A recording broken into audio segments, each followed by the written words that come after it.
à la délégation et on est vraiment content de venir parce que j'avais des fonctions antérieures au niveau régional et je me suis occupé particulièrement de la relation entre la santé et le sport, notamment parce que je travaillais sur les problématiques de prévention de santé publique. Et donc à ce titre-là, on avait développé au niveau régional un plan régional qui s'appelait de mémoire Santé, Sport, Bien-être. Et à cette occasion, on a pu voir l'importance de créer des liens entre deux mondes qui finalement coexistent et entre lesquels il faut bien nécessairement créer des passerelles pour que l'on se connaisse mieux et puis que l'on travaille ensemble sur des sujets finalement communs parce qu'on le sait aujourd'hui, hein, en matière de santé, les problématiques de prévention et de promotion de la santé sont celles qui pèsent le plus sur nos fameuses dépenses de santé qui augmentent. On sait aujourd'hui que, je ne vais pas faire un cours, mais 80% des problématiques de dépenses de santé proviennent de ce qu'on appelle une action insuffisante sur les déterminants de santé, au premier rang desquels, par exemple, l'importance de l'activité physique, de ce que l'on mange, de ce que l'on boit, etc. Donc je fais court, mais en tout cas, c'est pour souligner l'importance des liens que nous devons avoir entre les deux mondes, de façon générale, de la santé et du sport. Plus particulièrement, donc aujourd'hui, sport-handicap. Pour l'Agence régionale de santé, c'est dans tous les secteurs dont nous nous occupons, hein, le secteur ambulatoire, médecine de ville, hospitalier, on a un grand secteur qui s'appelle le secteur médico-social, où l'on traite des problématiques concernant les personnes âgées et les personnes handicapées. Donc aujourd'hui, le sujet, c'est à la fois de traiter les relations entre le monde sportif et le monde de la santé, mais particulièrement le monde sportif et ce secteur du médico-social pour les personnes handicapées. Donc c'est créer des liens à travers notamment les clubs sportifs, de façon à favoriser, le mot à retenir de mon intervention, si j'arrive à la synthèse, c'est retenir l'inclusion des personnes en situation de handicap dans le milieu ordinaire. Et là aujourd'hui, ce qu'il faut retenir très simplement, vous m'avez demandé de faire une synthèse, c'est que jusqu'à présent, nous, à l'agence de santé, on avait une offre médico-sociale et notre tendance a été, de par les textes, à caser, entre guillemets, les personnes handicapées selon leur handicap et d'apporter des réponses spécifiques, notamment en termes d'établissement, IME par exemple, je cite. Et finalement, on a créé une catégorisation des personnes handicapées. Or aujourd'hui, on est en train d'inverser le système. C'est-à-dire, ce que l'on veut, c'est offrir des services à la personne handicapée, là où elle est, dans son milieu de vie, et faire qu'elle soit naturellement incluse dans la société, et que ce soit la société qui vienne lui rendre service là où elle est. Donc ça, c'est vraiment ce qu'il faut retenir. Notre thématique que nous allons développer sur les 3 à 4 ans qui viennent, et même que l'on souhaiterait perdurer vraiment dans le temps, c'est celle-là, c'est favoriser l'inclusion donc des personnes en situation de handicap dans le milieu ordinaire. Donc l'ancien système, vous voyez, était plutôt cloisonné et ne facilitait pas du tout l'inclusion des personnes handicapées dans la société. Nos 3 maîtres mots, c'est donc l'inclusion, le mot à retenir, la diversification de l'offre et la proximité, je vais revenir. Dans le secteur enfant, la transformation de l'offre, nous l'avons déjà engagée, puisque aujourd'hui, nous transformons actuellement les IME, j'allais dire, vous voyez déjà les anciens IME, mais on les a encore pour l'instant, les IME, en dispositifs d'accompagnement médico-sociaux, ce que l'on appelle les DAM.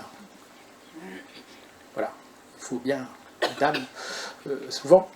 Donc dispositifs d'accompagnement médico-éducatifs. 3 IME sont déjà passés en DAM, et à la prochaine rentrée scolaire, tous les IME qui accueillent des enfants présentant des troubles, des fonctions cognitives, fonctionneront en DAM.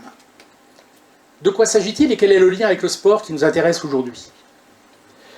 La volonté de l'ARS est que chaque IME se transforme en plateforme de service pour être conforme avec le principe que j'ai dicté tout à l'heure, de manière à pouvoir proposer plusieurs modalités d'accompagnement, de l'accueil de jour, de l'internat et des prestations éducatives, pédagogiques et thérapeutiques en ambulatoire de type fonctionnement CESAD, c'est-à-dire de service.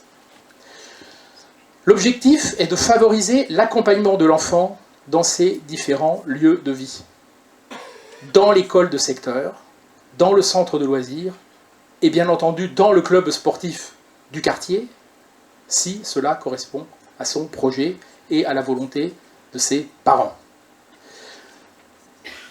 ceci est important, car ce que je suis en train de dire, aujourd'hui là, on parle sport et handicap, mais nous voulons l'appliquer de façon globale pour l'ensemble des secteurs de la vie en société. J'ai parlé d'inclusion scolaire, on peut également parler du logement et on peut parler du travail. Aujourd'hui, notre objectif, c'est faire qu'un enfant dans un quartier, il aille d'abord dans son école, dans l'école de son quartier, et que les services viennent à lui dans cette école, de façon à satisfaire ses besoins en proximité. C'était le deuxième maître mot que j'ai cité tout à l'heure. Donc c'est ça. On est vraiment dans une évolution globale, hein, on est dans un changement de paradigme. Pour nous, c'est effectivement un petit peu, et même beaucoup, une révolution. On amène l'ensemble des établissements, des directeurs d'établissements, mais de tous nos partenaires à se mobiliser intellectuellement, je dirais, pour acquérir ces principes de changement. C'est pas facile, et j'y reviendrai tout à l'heure. C'est une histoire de mentalité, mais il est important pour nous, institutions, administrations, de marquer le cap pour que l'ensemble des acteurs puissent savoir dans quel sens ils vont, et nous les accompagnons hein, pour essayer que la réponse vers laquelle nous voulons qu'ils aillent se passe au mieux. Je reviens au sport. On ne souhaite plus, par exemple, nécessairement des séances de sport collectives dans l'établissement, mais l'inscription individuelle des jeunes dans les clubs selon leur envie. L'éducateur qui se situe dans le dispositif d'accompagnement médico-éducatif, dans le DAM, aura alors un autre positionnement. C'est-à-dire qu'il ne prendra plus en charge directement le jeune, mais l'accompagnera à la séance de sport dans le club pour faciliter son inclusion. Faire le lien avec l'encadrant et apporter quelques astuces, quelques remèdes permettant de faciliter l'accueil. Donc vous le voyez bien, pour nous, on est en train d'inverser ce que j'appelle le sablier. Le médico-social devient subsidiaire, le principe étant le milieu ordinaire, mais avec l'appui du médico-social si besoin. Certains d'entre vous connaissent peut-être déjà l'espace ressources handicap porté par les PEP, et tout à l'heure vous aurez une présentation en détail. Mais les objectifs et, je dirais, la ligne conductrice, la philosophie sont les mêmes, à savoir organiser l'appui du médico-social auprès des acteurs du milieu ordinaire pour faciliter l'inclusion des enfants en situation de handicap.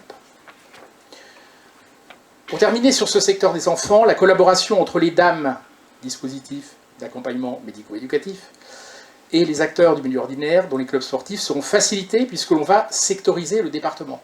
On est en train d'établir une cartographie qui fera que, sur l'ensemble de l'Eure-et-Loire, dans chaque secteur, il y ait un DAM qui soit finalement le dispositif référent et qui permettra de faciliter la mise en œuvre des réponses de proximité, deuxième maître mot dont j'ai parlé tout à l'heure, et de renforcer également les liens entre chacun en limitant les partenariats. Un club de foot, par exemple, n'aura plus ainsi comme interlocuteur qu'un seul DAM, là où jusqu'à présent, il pouvait en avoir plusieurs. Sur le secteur adulte, très rapidement, je pense à la synthèse. Le mohair est en train de brûler, j'ai laissé le faire dessus. Alors, je vais être plus bref, ça tombe bien. La démarche et les objectifs étant les mêmes. Les axes de transformation font l'objet d'échanges avec le conseil départemental, celui-ci étant en compétence conjointe avec les restes sur le secteur.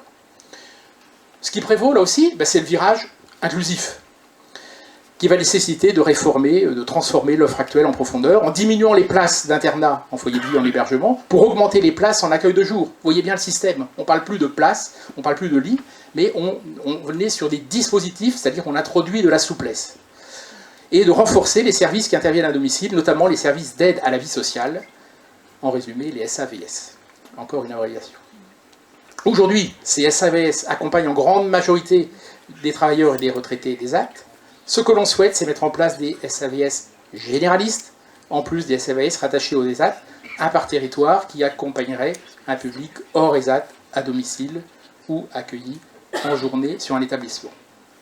Le SAVS aurait ainsi donc vocation à soutenir l'inclusion des personnes accompagnées, notamment dans le domaine sportif.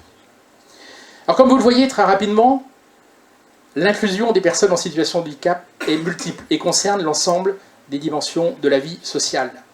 La scolarité, l'emploi, le logement, la culture et le sport. Il faut se dire que ce que l'on va traiter cet après-midi, c'est un élément dans l'ensemble de ce mouvement d'inclusion que nous souhaitons impulser pour ce qui nous concerne en finalement en essayant d'inculquer cette culture nouvelle dans l'esprit de nos acteurs et de nos partenaires. Et comme je vous l'ai démontré, nous y parvenons et nous avons engagé les travaux. 3 petits points pour finir. Vous y avez fait allusion, Monsieur Place, dans les représentations que les personnes valides ont du sport et du handicap. On voit, on a tous en tête ces images, je dirais, d'une équipe de basket de personnes handicapées en fauteuil roulant, de tel athlète qui court avec des demi-jambes appareillées. Or, nous, notre réflexion, elle est globale et elle est prioritairement aussi tournée vers les personnes avec un handicap mental. N'oublions pas, là encore, en termes de représentation, ce sur quoi nous devons nous lutter individuellement.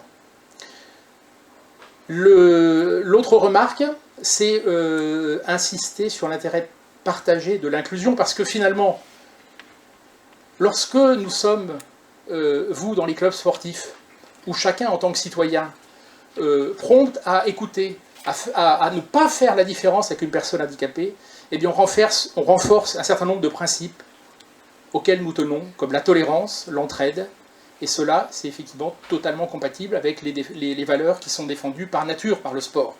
Donc c'est aussi, comment dire, une phase de recoupement avec la nôtre.